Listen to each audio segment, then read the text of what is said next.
Assalamualaikum warahmatullahi wabarakatuh. Kembali lagi di channel Berita Mistis. Untuk kisah kali ini masih melanjutkan dari kisah yang sebelumnya. Sebuah kisah yang diambil dari Kaskus. Kisah yang berjudul Sekamar Kos dengan Dia.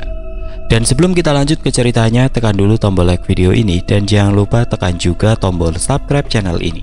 Dan nyalakan juga lonceng notifikasinya agar tidak ketinggalan cerita-cerita lainnya dari channel ini. Dan buat teman-teman yang pengen membaca langsung ceritanya, nanti silahkan saja kunjungi linknya yang nanti akan saya sertakan di kolom deskripsi. Dan seperti apa untuk lanjutan dari kisah ini? Langsung saja kita masuk ke ceritanya.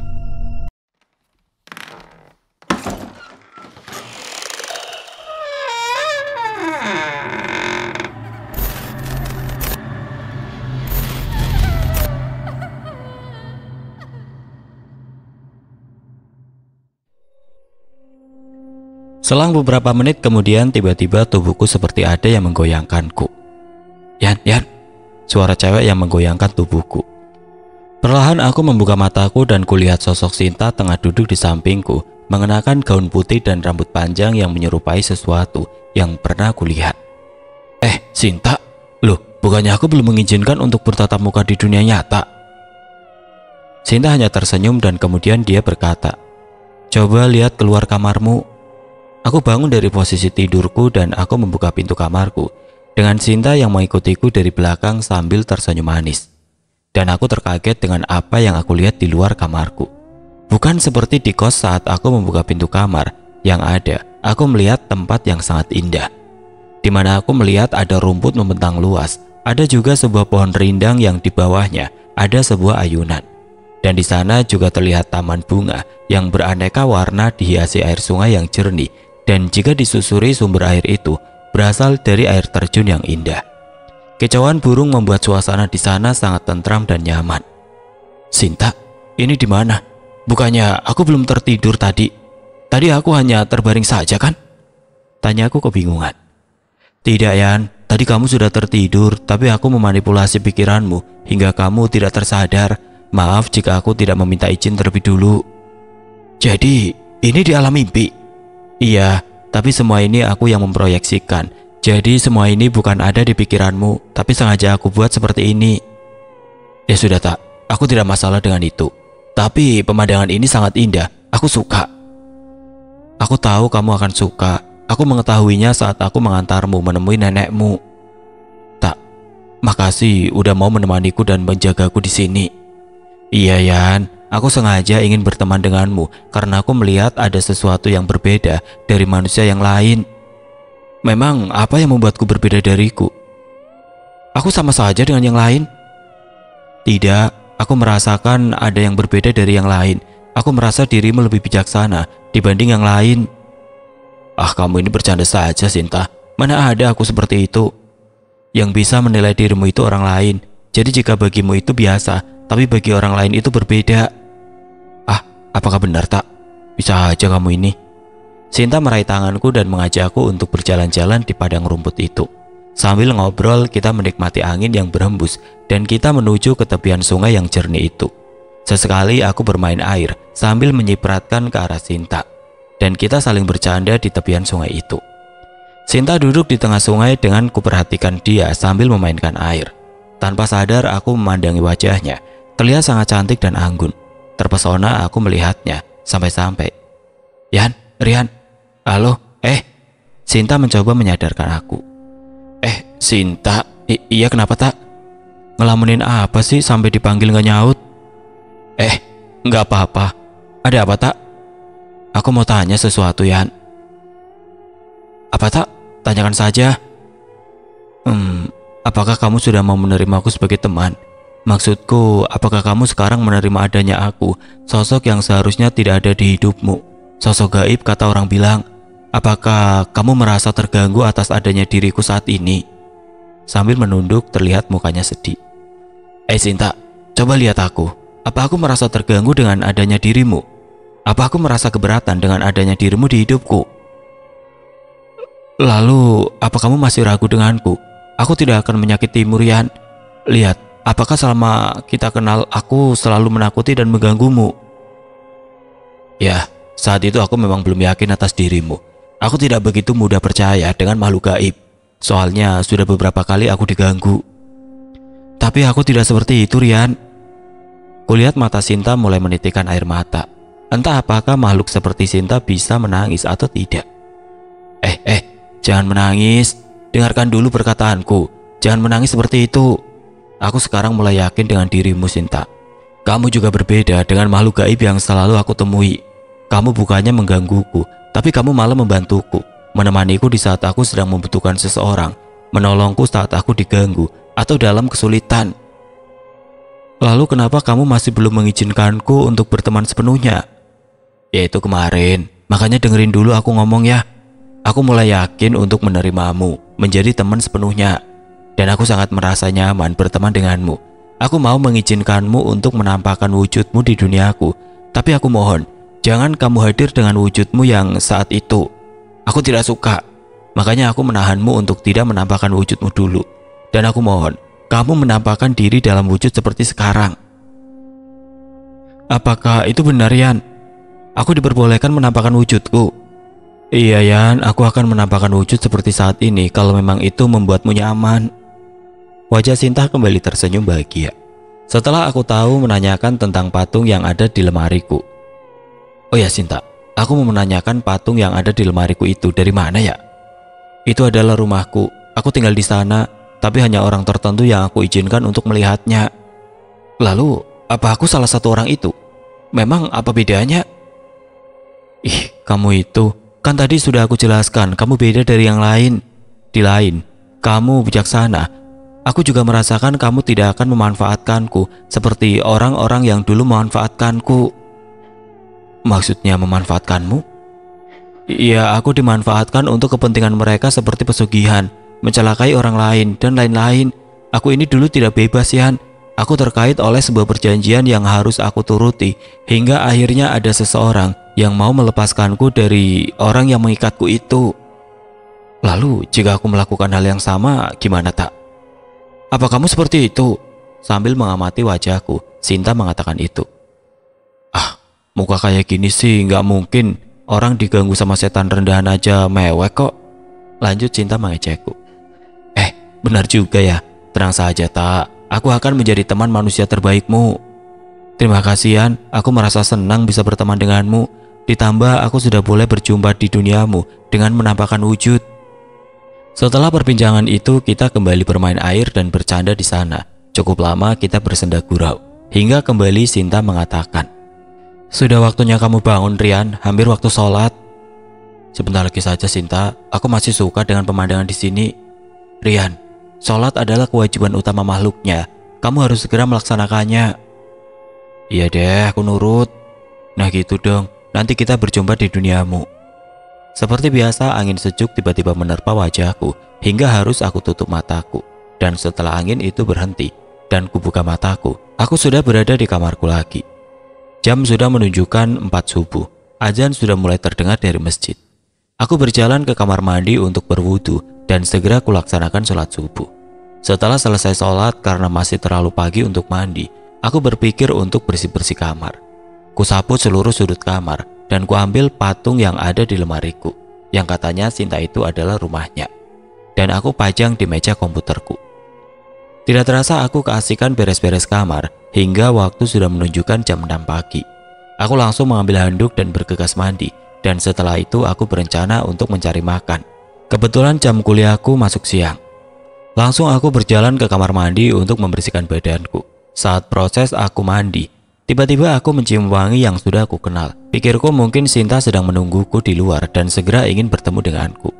Ternyata aku salah. Wangi itu tercium semakin jelas dan lebih wangi dari yang tadi dan kurasakan ada seseorang di belakangku saat aku sedang mencuci rambutku dengan sampo. Aku masih berpikir positif hingga saat aku membilas rambutku dan mencoba menoleh ke belakang. Ternyata ada sosok wanita di belakangku. Wanita yang sudah tidak asing bagiku. Ya, itu Sinta, berdiri di belakangku sambil tersenyum melihatku. Karena saking kagetnya aku sempat terpaku beberapa detik hingga akhirnya tersadar. Dan langsung refleks kututup bagian itu dengan gayung.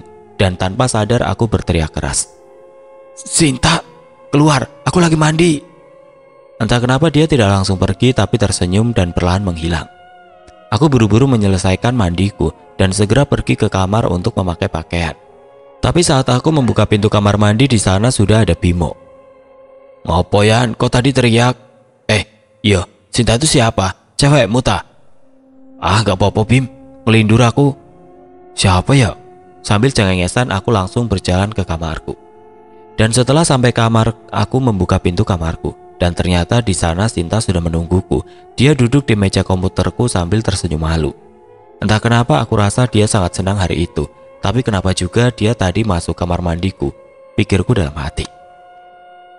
Satu hari berselang setelah hari itu, kelas kami mengadakan acara makrab yang bertujuan untuk mengenal lebih jauh teman-teman sekelas. Acara itu akan kita adakan di puncak daerah Kaur. Rencana kita akan menginap di sebuah villa di sana selama 3 hari. Kegiatan dimulai hari Jumat sore. Kita mulai berangkat ke sana dan akan pulang Minggu siang. Singkat cerita, hari pelaksanaan acara makrab telah tiba.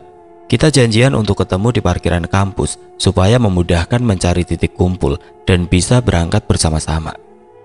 Sebelum aku ke tempat kumpul, aku janjian sama Okto untuk berangkat bareng. Maklum karena sempat 1 minggu aku tidak berangkat kuliah, jadi belum begitu paham mana saja teman kelasku.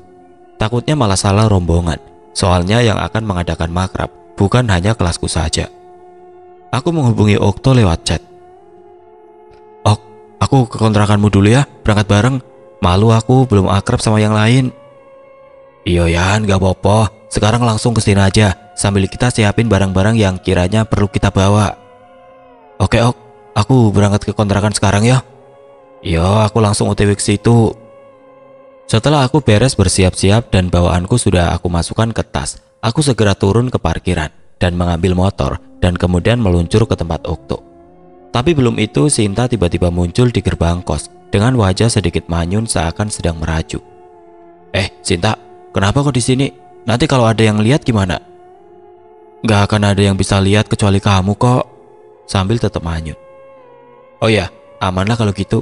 Tapi kenapa mukamu seperti itu? Kamu pergi gak pamitan sama aku? Tanya apa aku mau ikut saja enggak?" Kali ini terlihat memalingkan wajahnya dariku, tapi tetap aja manyun yang malah membuatku gemes sama Sinta. "Oh, jadi kamu pengen dipamitin sama pengen diajak juga? Bilang aja pengen ikut." "Ah, kamu itu masih belum menerima pertemanan sepenuhnya kayaknya." "Ya ngambek.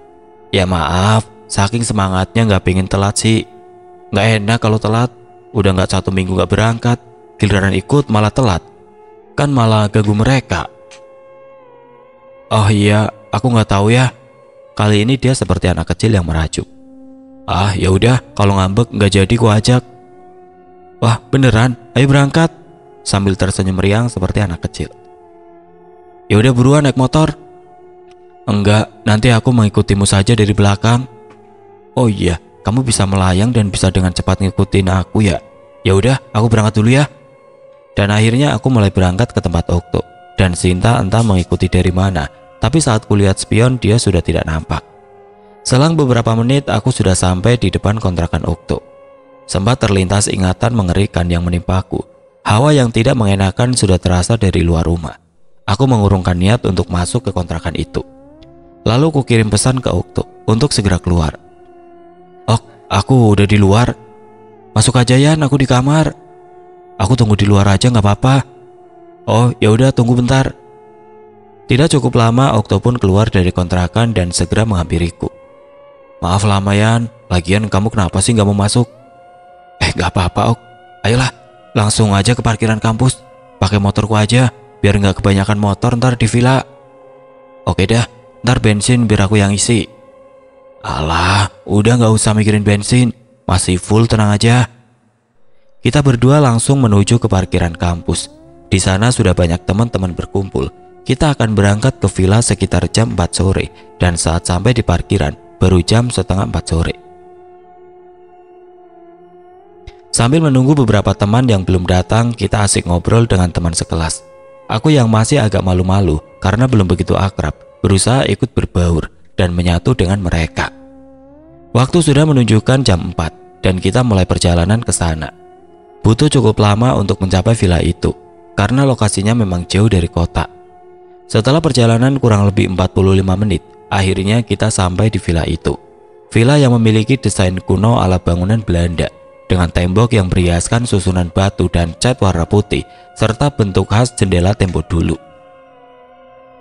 Kita langsung masuk ke villa itu. Di sana ada 5 kamar, cukup untuk kita tidur. Setiap kamar diisi 5-6 anak. Dan untuk anak cewek mendapat kamar di bagian depan. Dan yang cowok ada yang di bagian tengah dan di belakang dekat dapur. Untuk kamar mandi ada di samping dapur. Untuk sumber air, kita masih mengandalkan sumur dengan pompa untuk mengambil air. Aku mendapat bagian kamar masih bareng Okto dan 3 teman lainnya. Dan tempatnya di dekat dapur, alias kamar paling belakang. Barang bawaan kita letakkan dulu di kamar sembari beristirahat sejenak sebelum memulai kegiatan setelah maghrib. Semua anak asik ngobrol di kamar masing-masing. Begitu juga dengan aku, mulai akrab dengan teman sekamarku. Waktu sholat maghrib pun tiba, dan kita bergantian sholat untuk kemudian memulai kegiatan makrab di malam hari. Setelah melaksanakan sholat, kita semua diminta untuk berkumpul di halaman. Tapi tiba-tiba, kepalaku terasa pusing. Padahal tadi aku merasa biasa saja, tidak ada gejala akan sakit. Aku meminta izin kepada Randy, dia ketua kelas yang bertanggung jawab atas acara ini. Dan aku bicara padanya untuk tidak ikut acara malam hari. Maaf Ran, kayaknya aku gak ikut acara malam ini, kepalaku tiba-tiba pusing. Iya Yan, gak apa-apa. Mukamu juga kelihatan pucat gitu, istirahat dulu saja sana. Oke Ran, makasih ya, sama maaf gak bisa gabung. Oke, santai aja. Acara malam ini cuma ngumpul di halaman sambil bakar-bakar jagung sama ikan kok. Sama sedikit game aja. Aku langsung kembali ke kamar buat istirahat. Aku berbaring di kasur kapuk sambil mencoba untuk tidur. Tapi mata ini sama sekali belum ngantuk. Terdengar suara anak-anak asik bersenda gurau di halaman. Aroma bakar-bakaran pun mulai tercium. Tiba-tiba suara senda gurau anak-anak berubah menjadi agak sedikit tegang. Dari kedengarannya sih ada yang pingsan. Dan benar saja, samar-samar aku mendengar ada salah satu cewek pingsan namanya Debbie. Dia langsung dibawa ke kamarnya dan segera diberi pertolongan pertama. Dan saat itu Okto kembali ke kamar untuk mengantarkan ikan bakar untukku. Yan, gimana pusingmu? Udah enakan belum? Ok, udah lumayan nih. Itu Debbie kenapa pingsan? Gak tahu Yan, tiba-tiba aja lagi ngobrol dia pingsan. Oh ya, ini aku bawain ikan bakar. Dimakan ya, aku mau ke depan lagi. Iya makasih Ok, selamat bersenang-senang. Sambil menahan rasa pusingku. Sebentar Ok, lah itu si Debbie sama siapa? Aku sedikit berteriak soalnya Okto sudah melangkah pergi. Dia ditemani sama Gina. Oh kirain sendirian, kasihan kan cewek pingsan sendirian. Setelah Debbie terkondisikan di kamar, acara kemudian dilanjutkan lagi. Suara kemeriahan mulai mewarnai halaman. Hari juga sudah mulai larut, jam sudah menunjukkan pukul 9 malam. Aku kembali di kamar sendirian hingga tiba-tiba gangguan mulai terjadi. Saat aku memejamkan mataku dan berniat untuk tidur, samar-samar aku mendengar suara langkah kaki melewati depan kamarku menuju ke arah kamar mandi. Terdengar suara pintu kamar mandi tertutup, dan setelah itu aku dengar suara air seperti suara air yang digunakan untuk mandi. Cukup lama suara di kamar mandi itu, hingga tiba-tiba aku merasa ingin ke kamar mandi untuk buang air kecil. Aku melangkah menuju ke kamar mandi dan suara itu masih terdengar dari dalam. Tapi aku masih merasa aneh, siapa yang mandi malam-malam begini? Apalagi di luar kan masih ada acara. Karena penasaran, aku coba ketok pintu kamar mandi itu. Misi, siapa di dalam ya?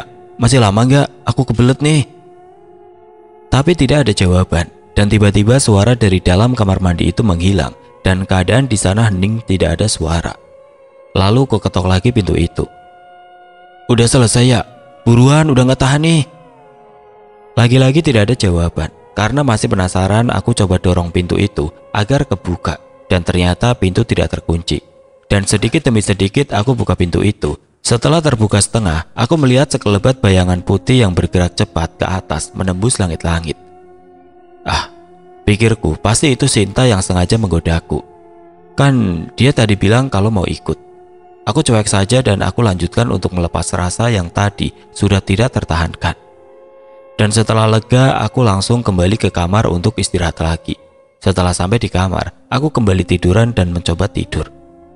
Saat itu kembali aku mendengar suara langkah kaki yang menuju ke arah kamarku. Kali ini aku perhatikan dan benar, ada seseorang menuju ke kamarku. Itu Debbie. Ternyata dia yang sekarang menuju ke kamarku. Rian, gimana, masih pusing? Debbie, udah biasa kok. Kamu tadi pingsan kenapa? Apa kamu sakit? Nggak apa-apa kok, capek mungkin aku tadi. Tiba-tiba Debbie mendekatiku dan duduk di samping tempat tidur yang aku gunakan. Ada yang aneh. Saat itu saat Debbie duduk di sebelahku, aku mencium wangi yang aku kenal. Pikirku apa iya wangi ini sekarang ada yang buat. Ya udah sana, mending istirahat dulu aja Deb, biar lebih enakan, aku juga mau tidur. Kamu itu, orang ditemenin kok malah mau tidur. Tiba-tiba dia ngambek, sama persis seperti saat Sinta ngambek pengen ikut. Lah terus, itu si Gina gimana malah ditinggal? Dia udah tidur malah itu, sambil manyun seperti anak kecil. Di sini aku mulai yakin kalau itu si Sinta, soalnya aku dan Debbie belum begitu akrab. Bentar, kayaknya ada yang aneh. Kamu beneran Debbie? Ya bener lah, emang siapa lagi? Terlihat wajah kaget di mukanya. Aku gak percaya, coba buktiin kalau kamu Debbie. Oke, aku akan buktiin. Apa yang bisa aku buktiin ke kamu kalau aku memang Debbie? Gini, coba jawab. Aku kemarin gak berangkat selama seminggu, kenapa?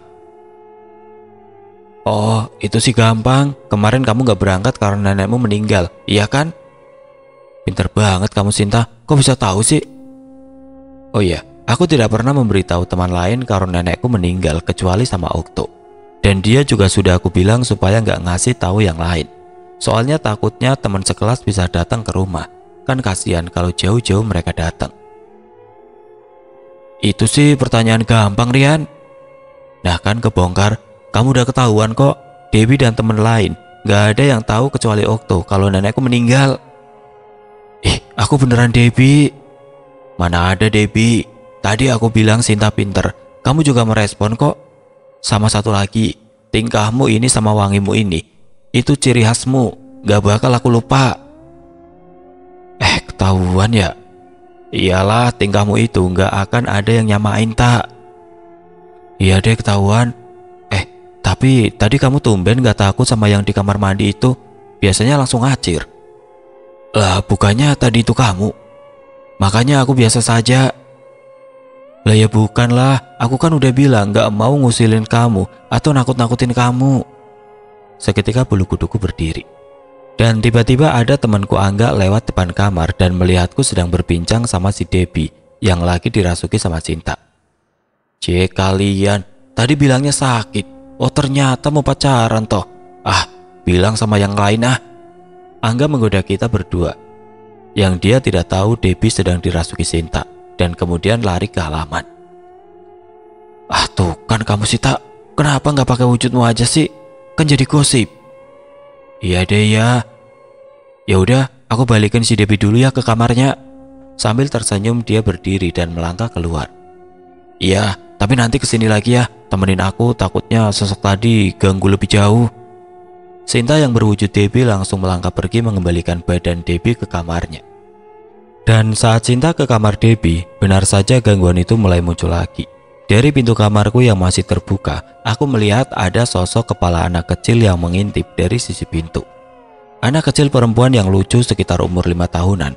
Aku belum menaruh curiga akan hadirnya anak perempuan itu. Soalnya rumah si penjaga villa ada di samping villa. Tapi yang aneh, ini malam udah larut. Masa iya anak seumur itu belum tidur? Sempat juga aku menegurnya dari tempat tidur. Dek, lagi apa di situ? Sini masuk aja. Kok belum tidur jam segini? Dia hanya tersenyum sambil menggelengkan kepalanya. Gak apa-apa sini, orang tuamu gak nyariin. Ini udah malam loh. Dia hanya tertawa kecil kemudian seolah dia pergi. Pikirku dia pasti mau balik ke rumah. Soalnya malam juga udah mulai larut. Tapi tebakanku salah. Selang sekitar 5 menit setelah anak kecil itu pergi, tiba-tiba aku melihat sekelebat bayangan lewat di lantai depan pintu. Tidak hanya sekali, mungkin 3-4 kali bayangan itu mondar-mandir. Hingga akhirnya bayangan itu berhenti di depan pintu dan tampak jelas benda seperti bola. Saat aku perhatikan bola itu memiliki sesuatu seperti rambut. Dan baru aku sadari kalau itu ternyata memang rambut. Seketika badanku merinding dan bulu kuduk juga berdiri.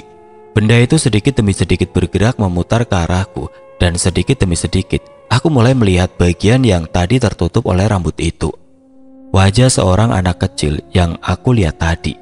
Setelah berbalik sepenuhnya, aku mulai melihatnya. Ya, itu wajah anak kecil tadi, melihatku dari sisi pintu. Sekarang, wajah itu ada di kepala yang tergeletak di lantai itu. Serasa badan mau pingsan setelah melihat itu. Belum sampai aku pingsan, kepala anak itu tertawa cekikikan sambil melihat wajahku yang terlihat sangat ketakutan. Belum selesai gangguan dari anak itu, tiba-tiba ada suara langkah kaki menuju kepala anak itu. Dan kali ini, dia sukses membuat aku pingsan. Karena sumber langkah kaki itu berasal dari tubuh anak kecil berpakaian gaun pink dengan hiasan bunga dengan model gaun tempo dulu. Dan yang membuatku pingsan, tubuh itu tanpa kepala. Dan tubuh itu mengambil kepala itu dengan tangannya. Lalu kepala anak kecil itu mengatakan, "Maaf kak, kepalaku terjatuh. Tadi mau pulang malah kesandung." Sambil tertawa cekikikan mengerikan. Dan akhirnya aku pingsan hingga jam 4:30 pagi. Itu pun dibangunkan oleh Sinta. Tampak ada rasa menyesal di wajah Sinta entah kenapa. "Loh Sinta, kenapa mukamu seperti itu?" Aku berbicara pada Sinta lewat batin, supaya teman yang lain tidak tahu.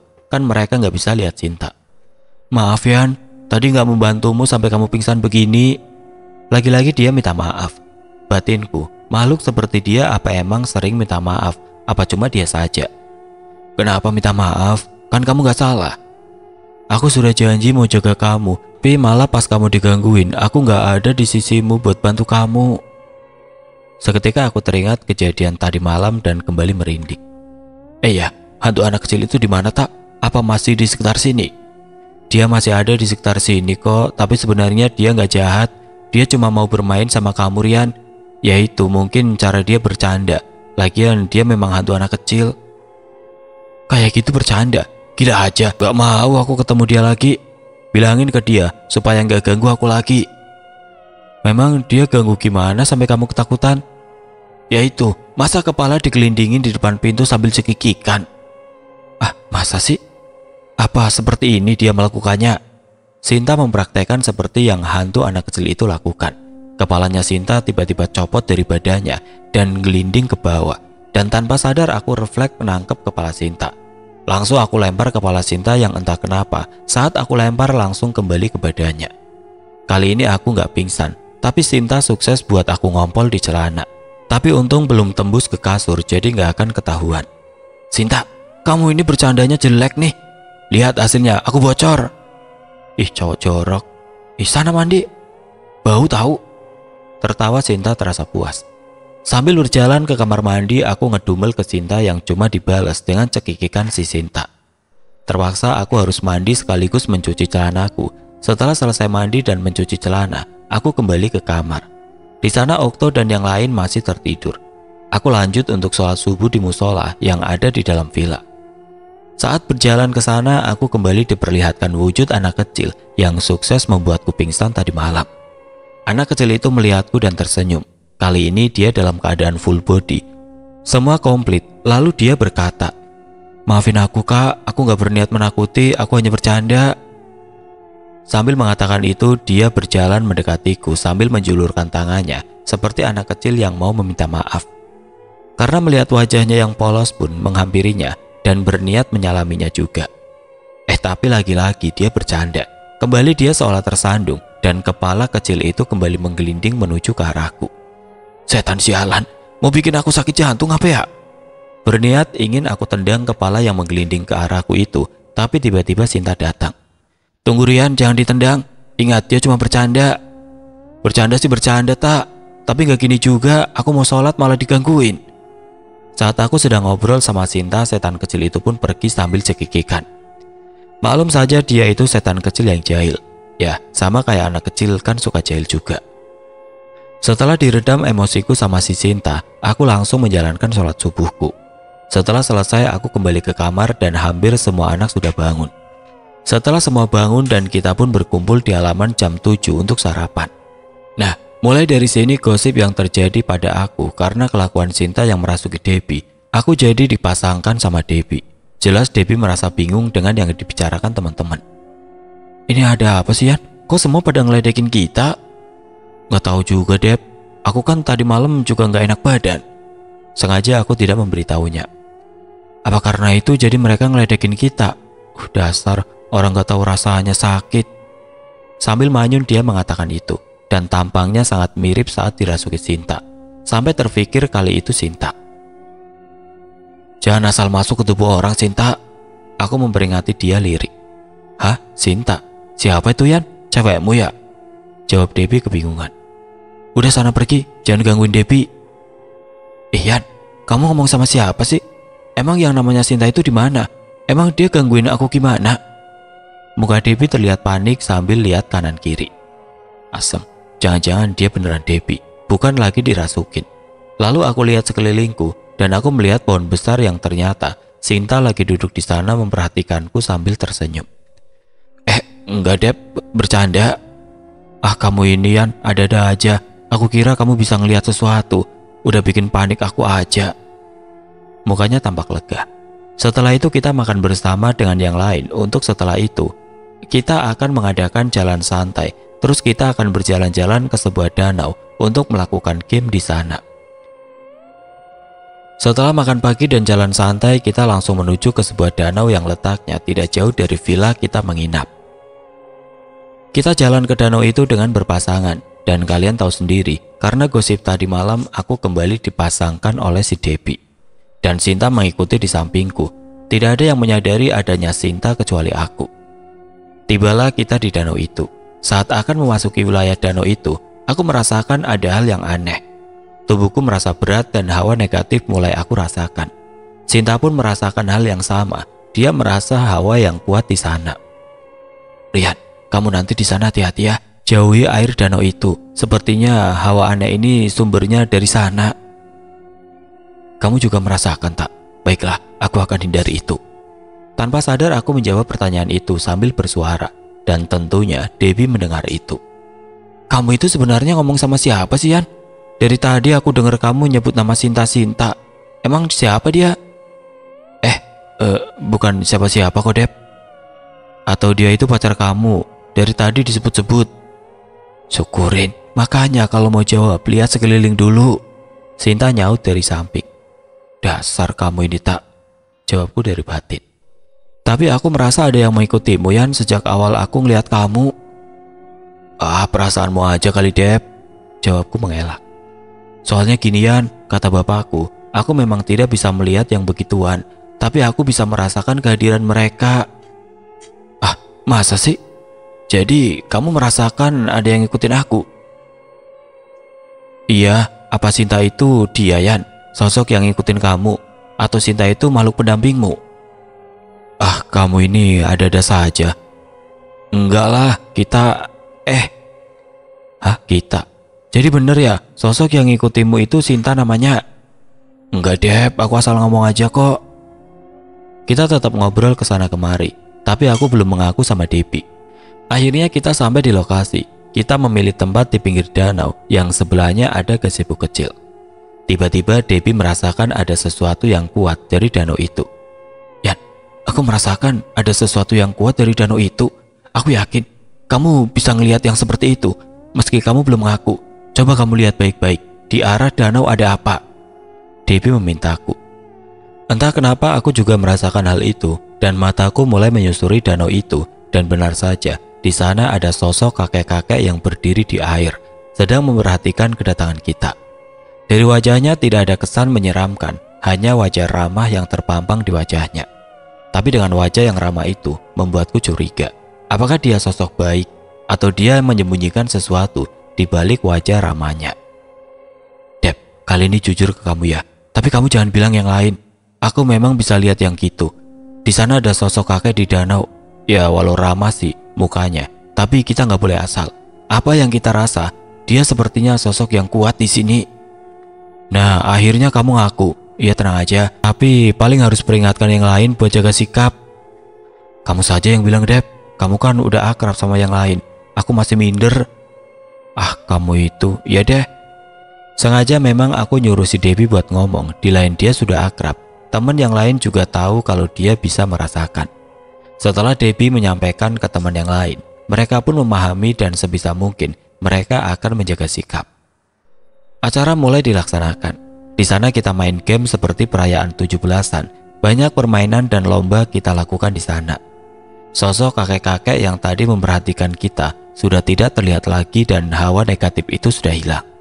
Sampai ada kejadian setelah semua acara selesai sekitar jam 3 sore. Sebelum kembali ke villa, ada beberapa anak yang menyempatkan untuk menaiki kapal kecil bermuatan 2 orang untuk mengelilingi danau lewat air. Karena aku sudah diperingatkan Sinta, aku tidak ikut naik kapal kecil itu. "Yan, ayo ikut naik, ada sisa tuh kapalnya." Debbie ngajak aku buat naik kapal itu. "Enggak Deb, aku nunggu di sini aja." "Pasti ada yang kamu sembunyiin, coba ngomong." "Enggak ada, tadi Sinta udah bilang ke aku buat jauhin wilayah itu. Tapi Sinta nggak bilang aku buat ngelarang kalian. Mungkin aman buat kalian. Udah sana, kalau mau naik kapal, aku tungguin di sini aja." "Ya udah, aku duduk di sini saja sama kamu sambil nunggu mereka. Pasti pendampingmu ada maksud tertentu." "Entah Dep, dia nggak jelasin itu. Sekarang aja nggak tahu lagi di mana. Main kali." Kita duduk di gazebo kecil yang posisi mengarah ke arah danau. Jadi kita bisa duduk sambil ngelihat mereka yang asik naik kapal. Awalnya biasa saja, semua yang naik kapal itu berjalan normal, gak ada yang aneh. Hingga sampai Debbie merasakan hal kuat itu kembali muncul. Aku pun merasakan hal yang sama. Aku mencoba melihat sekeliling danau, tapi aku gak melihat sosok kakek itu lagi. Karena merasa ada hal yang aneh, aku mencoba melihat sekitar kapal yang dinaiki temanku. Kulihat satu persatu kapal temanku. Hingga aku terfokus pada satu kapal yang dinaiki oleh Dani dan Fitri. Di bagian bawah kapalnya aku samar-samar melihat ada sesuatu yang menempel seperti kayu atau ranting. Tapi kalau dilihat lebih jeli lagi, terlihat ada semacam kuku di ujungnya. Baru aku tersadar yang kulihat itu bukan kayu atau ranting, tapi itu tangan yang ada di bawah kapalnya. Tangan yang coklat kehitaman seperti kayu yang sudah lama terendam air, dengan kuku yang cukup panjang. Tidak hanya satu aku melihatnya. Ada 3 pasang tangan di bawah kapal temanku itu. "Dep, ada yang gak beres Dep. Tolong bilang ke yang lain, suruh deketin kapal Dani sama Fitri." Dengan tergesa aku meminta Debbie. "Emang ada apa Yan? Apa kamu lihat sesuatu?" "Sudah, aku jelaskan nanti. Telepon yang di dekat Dani sama Fitri buat deketin dia." Sementara Devi menelpon temen yang deket sama Dani. Aku mencoba teriak buat ngasih kode untuk menuju ke kapal Dani. Untuk ketua kelas yang ikut naik kapal itu merespon telepon Debbie dan segera memberi komando ke yang lainnya. "Woi, buruan ngumpul di sana." Komando dari ketua kelas menunjuk kapal Dani sama Fitri. Langsung semua kapal menuju ke arah mereka. Tapi sebelum sampai sana, kapal Dani dan Fitri tiba-tiba digoyangkan sama sosok tangan dari bawah kapalnya. Goyang kanan kiri seolah kapalnya mau terbalik.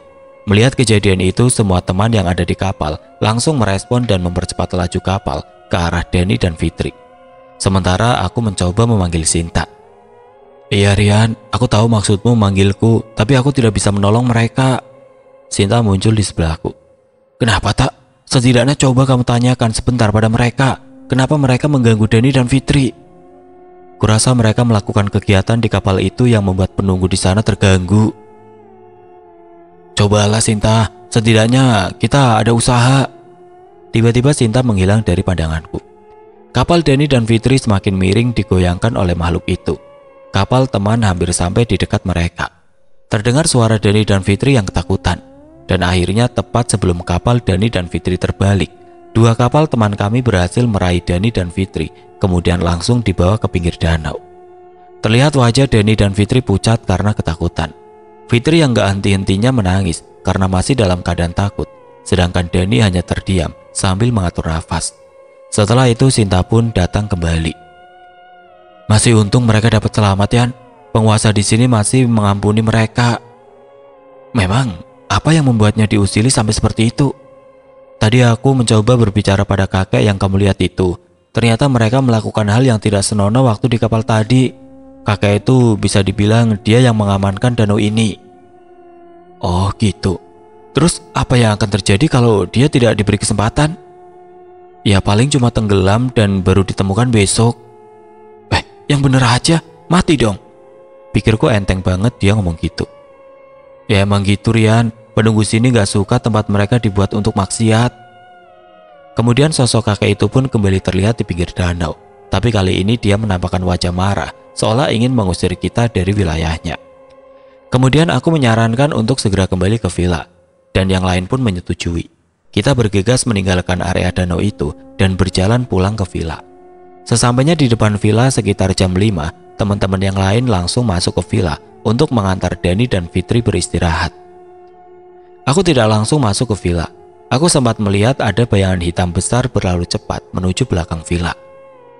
Aku mencoba mengelilingi villa untuk memastikan apa yang aku lihat tadi. Aku berjalan menuju belakang villa. Yang jelas, belakang villa itu masih kebun dan penuh dengan pohon-pohon besar yang rindang. Tapi setelah sampai di belakang villa, aku tidak menemukan apapun di sana. Jejak kaki hewan atau manusia pun tidak ada yang tertinggal di tanah. Hanya sedikit mencium bau yang tidak enak, entah berasal dari mana. Tiba-tiba Sinta muncul di sebelahku. "Rian, kamu lagi ngapain di sini? Udah balik aja, gak usah ke belakang sini. Tidak seharusnya kamu ke sini. Sudah sana." "Lah, emang ada apa di..." "Sudah sana, balik ke depan aja Rian. Nanti aku jelasin di dalam saja." Aku gak ngerti kenapa Sinta dengan buru-buru menyuruhku untuk kembali ke dalam villa. Aku pun menuruti perintah Sinta dan bergegas masuk karena waktu juga sudah sore. Aku pun langsung mandi untuk melepas rasa gerah akibat kegiatan tadi. Aku mengambil handuk di kamar dan langsung menuju kamar mandi yang kebetulan masih kosong. Teman yang lain masih pada istirahat di kamar dan ada juga yang sedang duduk santai. Aku langsung masuk ke kamar mandi dan segera membersihkan badanku dari keringat. Saat aku mandi, tercium bau tidak enak yang mirip dengan bau di belakang villa tadi. Pikirku paling bau yang ada di belakang villa terbawa angin dan masuk kemari. Setelah selesai bilas dengan air, aku keringkan dengan handuk. Dan saat itu aku merasa ada seseorang berdiri di belakangku saat aku mengeringkan badan dengan handuk. Tapi kali ini aku yakin kalau itu bukan Sinta. Wangi yang biasa menunjukkan tanda datangnya Sinta tidak ada. Yang tercium malah bau tidak enak yang serasa semakin menyengat. Aku juga mendengar suara nafas yang berat di belakang tubuhku. Sambil mempercepat pengeringan badan dengan handuk, setelah selesai aku buru-buru keluar dari kamar mandi itu tanpa menoleh ke belakang dan hanya tertutup kain handuk saja. Badanku saat itu saking terburu-burunya, aku tidak sadar kalau handukku ternyata kecantol sama pengunci pintu kamar mandi. Aku jatuh tersungkur hingga handuk satu-satunya penutupku terlepas dari tubuhku. Dan apesnya lagi, di dapur ada Debbie yang sedang mengambil air minum. Dia melongo sambil ngelihat aku yang masih tersungkur tanpa penutup kain apapun. Dengan menahan rasa malu, aku bergegas mengambil handuk yang masih nyantol di kunci kamar mandi. Dengan polosnya, Debbie hanya tersenyum sambil menutup wajahnya dan berlalu pergi. Aku bergegas menuju kamar sambil tertunduk malu untuk berganti pakaian. Kamar kondisi kosong.